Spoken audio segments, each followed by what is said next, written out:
It's not just about the game, it's about the experience as UTRGV gears up for football season. The UTRGV Athletic Department shows how students can make the most out of their football season. This week, UTRGV students got a preview of what every game day will look like, with a detailed conference hosted by UTRGV Athletics last Thursday at the Plains Capital Bank Student Union Theater, held on both the Brownsville and Edinburgh campuses. The conference is explained before the starting whistle blows at 7 p.m. Students will have plenty of pregame entertainment throughout the day. Starting at 10 a.m., the game day timeline states that there will be news coverage from KRGV's Vaquero Game Day. At 2 p.m., the tailgating begins, and UTRGV Athletics has already confirmed that student organizations will be able to have their own space to participate.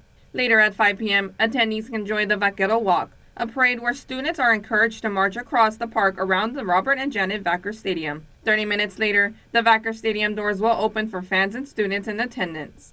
KVAQ TV spoke with Alumni and Student Involvement Assistant Director Mossy Munoz about the excitement leading up to game day. I think everything is starting to get together. The purchase of the season tickets, the release of how students can claim their free tickets, the planning of tailgating for our student organizations, and everything else is just everything's really coming together really nicely. It's a really nice feeling. It's collaborative and it's just communal and it's really nice. We're excited. Nearly 3 weeks of road games, UTRGV baseball returned home last week against Stephen F. Austin. The UTRGV baseball team is back in action after returning home this weekend. The Vaqueros hosted the Stephen F. Austin Lumberjacks for a 3-day game Southland Conference Series. The team opened up the 3-day game series with a win 7-2 last Friday.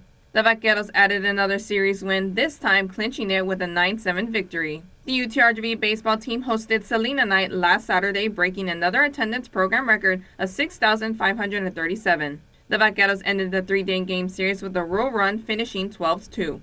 In track and field news, the 2025 indoor season turned out to be a standout year for the Vaqueros. Making their debut in the Southland Conference, UTRGV surpassed a season full of record-breaking performances, strategic coaching, and continued growth from the program. The team took a calculated approach to prioritizing rest, smart training, and carefully selective competitions. The Vaqueros walked away with 7 individual medals and 2 relay medals. Together, the team set 12 new program records, with the women's team breaking 7 and the men's team setting 5 of their own. UTRGV outdoor track and field teams delivered another standout performance at the Cactus Cup last Saturday at the Javelina Stadium in Kingsville, breaking 3 meet records and setting 2 new program records. That's all for this edition of KVAQ Sports. I'm Desiree Villanueva.